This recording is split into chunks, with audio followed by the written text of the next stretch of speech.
लोकसभा चुनाव के लिए नामांकन दाखिल करने के आखिरी दिन आज कांग्रेस पार्टी की ओर से डॉक्टर प्रशांत पटोले ने भंडारा गोंदिया लोकसभा चुनाव के लिए नामांकन पत्र दाखिल किया। इस मौके पर कांग्रेस प्रदेश अध्यक्ष नाना पटोले समेत महाविकास आघाड़ी के कई नेता, पूर्व मंत्री, पूर्व विधायक और हजारों कार्यकर्ता मौजूद थे।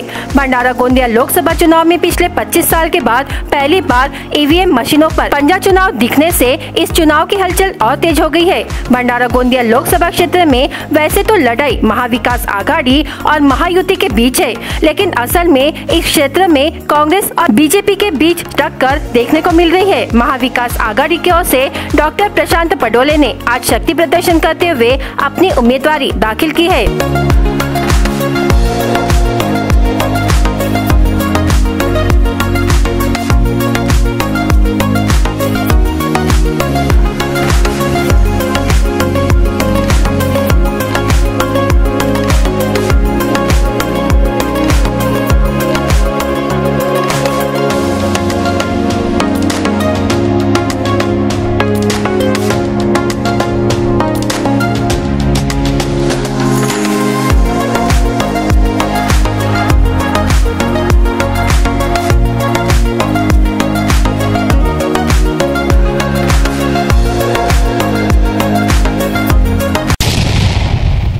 इंडिया अलायन्सच्या उमेदवार म्हणून आज प्रशांत पटोले यांचं आम्ही नामांकन या ठिकाणी दाखल केलेलं आहे आणि यामध्ये आप पार्टी असेल, कम्युनिस्ट असेल, शिवसेना, उद्धव ठाकरे गट असेल, अशा अनेक संघटना ज्या इंडिया अलायन्स मध्ये आहेत त्यांचा सगळ्यांचा सपोर्ट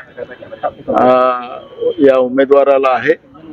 पंजा या चिन्हावर ही निवडणूक भंडारा गोंदिया लोकसभेत होऊ घातलेली आहे। जवळपास 26 वर्षानंतर पंजा हे चिन्ह या ठिकाणी आता पुन्हा आलेलं आहे आणि भंडारा गोंदिया जिल्ह्याच्या जनतेची पसंती सुद्धा पंजा चिन्ह आहे। त्यामुळे आता या सगळ्या अलायन्स आणि अलायन्सची ताकद आणि जनतेचा आशीर्वाद यामुळे आमचे उमेदवार प्रशांत पटोले हे बहुमताने निवडून येतील अशा पद्धतीचं वातावरण आपण आजच पहिल्या दिवशीच, कारण की गण जमली तर गवळण जमते असं एक मन आमच्या भागात, ती परिस्थिती आज आहे आणि चांगल्या मताने उमेदवार प्रशांत पटोले निवडून येतील। अजेंडा आम्ही दिलेला आहे। आमचे राष्ट्रीय अध्यक्ष मल्लिकार्जुन खरगेजी आणि राहुल गांधीजींनी ज्या पद्धतीने देशामध्ये हजारो किलोमीटर यात्रा करून या देशातल्या महिलांची भूमिका असेल, तरुणांची भूमिका असेल, शेतकऱ्यांची भूमिका असेल,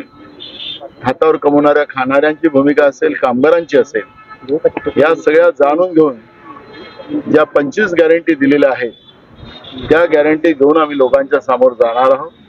ज्या जुमलेबाजांनी गेल्या 10 वर्षामध्ये गॅरंटी तर पूर्ण केलीच नाही, गॅरंटी शब्दाला काळीमा लावण्याचं काम केलं, त्या जुमलेबाजांना आम्ही जनतेच्या समोर त्यांचं वास्तविक उघड करू आणि आज संविधान आणि लोकशाहीला ज्या पद्धतीनं संपवण्याचं काम गेल्या 10 वर्षात झालेलं आहे, ही सगळी भूमिका जनतेसमोर मांडू आणि भाजपला आता त्यांच्या जुमलेबाजीवर मतदान करू नये आणि भाजप अगर मतदान मागते तर त्यांना कशासाठी मतदान करायचं हे जनता विचारेल अशा पद्धतीचं आज वातावरण आहे आणि मुद्दे आमच्याजवळ आहे।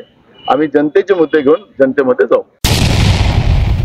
कांग्रेस यानी विकास, कांग्रेस के साथ में चलेंगे। आज आपको दिखाई है जो माहौल है कांग्रेस के प्रति और महाविकास आघाड़ी के प्रति जो माहौल है भंडारा गोंदिया जिला लोकसभा क्षेत्र में हमारे नाना काका जी के नेतृत्व में हम ये लड़ाई लड़ने जा रहे हैं और आज के डेट में आपको बता रहा हूँ कि भरघोस मतों से आज अपन चुन के आ गए हैं यहाँ पे भंडारा गोंदिया जिले में और यही लहर पूरे देश में जाएंगी, महाराष्ट्र में जाएंगी और यहाँ पे बीजेपी की सरकार संपूर्ण नष्ट होंगी यहाँ से और इंडिया की सरकार यहाँ पे स्थापन होंगी। हमारे खरगे जी ने और राहुल गांधी जी ने एजेंडा दिया है, 25 वचन है, उसके माध्यम से हम आए निवडणूक को सामने जाएंगे। भंडारा गोंदिया जिला वासियों के लिए खुशखबर है। अब आपका मनपसंद channel BS crime India news अब आपके केबल नेटवर्क पर, जी हां, अपने केबल नेटवर्क के एशियन चैनल नंबर 13 पर उपलब्ध है। BS क्राइम इंडिया न्यूज पर